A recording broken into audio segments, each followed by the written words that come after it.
വന്ദനം. പ്രിയ കൂട്ടുകാരെ, കഥ കേൾക്കാൻ ഇഷ്ടമല്ലാത്തവർ ആരും ഉണ്ടാകില്ല.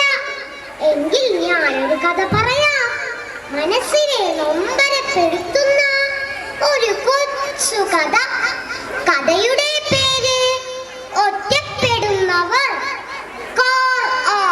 വലിയ കെട്ടിടത്തിനു മുമ്പിൽ നിർത്തി. ചെറുപ്പക്കാരൻ കാറിൽ നിന്നും ഇറങ്ങി മുന്നോട്ട് നടന്നു. കൂടെ ആ വൃദ്ധനും ഉണ്ടായിരുന്നു. അയാൾക്ക് അവിടെ നല്ലോണം ഇഷ്ടമായി. വലിയ മുറ്റവും പൂന്തോട്ടവും താമരക്കുളവുമുള്ള വലിയ കെട്ടിടം. വൃദ്ധനെന്നു പറയണ്ട, മുത്തശ്ശനെന്നു പറയാം. അതാണ് ഉചിതം. മുത്തശ്ശൻ അവിടെയെല്ലാം അതിശയത്തോടെ നോക്കി. എന്തിനാവും തന്നെ ഇവിടെ കൊണ്ടുവന്നിരിക്കുക? മുത്തശ്ശൻ മനസ്സിലോർത്തു. തന്റെ മകനെ കുറച്ചോർത്ത് മുത്തശ്ശൻ അഭിമാനം കൊണ്ടു. എത്ര മിടുക്കൻ! അവർ റിസപ്ഷനിസ്റ്റിന്റെ മുന്നിലെത്തി. റിസപ്ഷനിസ്റ്റ് ചോദിച്ചു, എന്താ പേര്? എത്രയാ വയസ്സ്? ചെറുപ്പക്കാരൻ മടിച്ചു കൊണ്ട് പറഞ്ഞു, ഇതാണെന്റെ അച്ഛൻ. പേര് രാമൻകുട്ടി. വയസ്സ് 75. വീട്ടിൽ അച്ഛനെ നോക്കാൻ ആരുമില്ല. ഞാനും കുടുംബവും അങ്ങ് ദൂരെ ടൗണിലാ താമസം.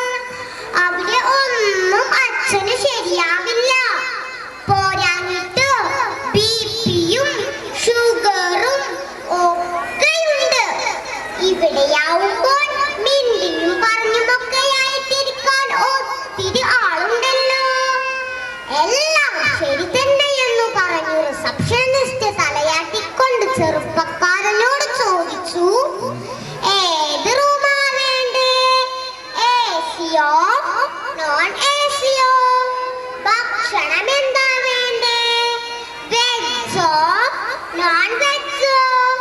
ചെറുപ്പക്കാരൻ പറഞ്ഞു, ഒരു കുറവും എന്റെ അച്ഛന് വരുത്തിക്കൂടാ. ടിവിയും എസിയും ഒക്കെയുള്ള വലിയ മുറി തന്നെ തരാക്കിക്കോ. ഭക്ഷണം അച്ഛൻ ആവശ്യമുള്ളതെന്തും കൊടുക്കേലേ. പൈസ ഞാൻ കൃത്യസമയത്ത് തന്നെ അയച്ചു തരാം. ഇങ്ങനെ പറഞ്ഞുകൊണ്ട് ചെറുപ്പക്കാരൻ കാറിനടുത്തേക്ക് ചെന്നു. അച്ഛൻ ആവശ്യമുള്ള സാധനങ്ങൾ എടുക്കാനായിരുന്നു. പാവം മുത്തശ്ശൻ അപ്പോഴും പുറത്തെ കാഴ്ചകൾ കാണുകയായിരുന്നു. കുറച്ചു നേരം കഴിഞ്ഞ് അതുവഴി ഒരു ഫാദർ നടന്നുപോയി. ആ കെട്ടിടത്തിന്റെ ഓണർ.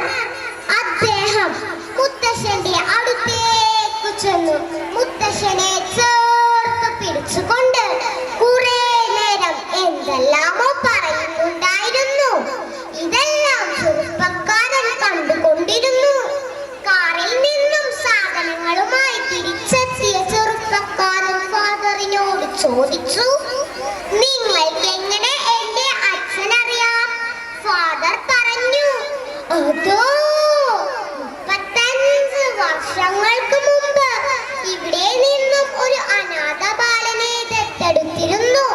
നിന്റെ അച്ഛൻ അത് നിന്നോട് പറയരുതെന്ന് എന്നോട് പറഞ്ഞിരുന്നു.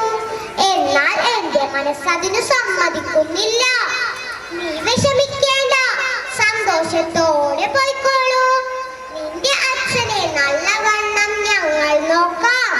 ഇങ്ങനെ പറഞ്ഞുകൊണ്ട് ഫാദർ നടന്നു നീങ്ങി. ആ ചെറുപ്പക്കാരൻ ലജ്ജിച്ചുകൊണ്ട് തല താഴ്ത്തി പൊട്ടിക്കരഞ്ഞുകൊണ്ട് അച്ഛന്റെ അടുത്തേക്ക് ചെന്നു.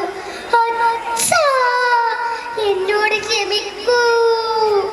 പ്രിയ കൂട്ടുകാരെ, കഥ ഇഷ്ടമായില്ലേ? എന്തിനാകും അയാൾ അച്ഛന്റെ അടുത്തേക്ക് ചെന്നിരിക്കുക? അച്ഛനെ വീട്ടിലേക്ക് കൊണ്ടുപോകാൻ. നമ്മെ വളർത്തി വലുതാക്കിയ മാതാപിതാക്കളെ നമ്മൾ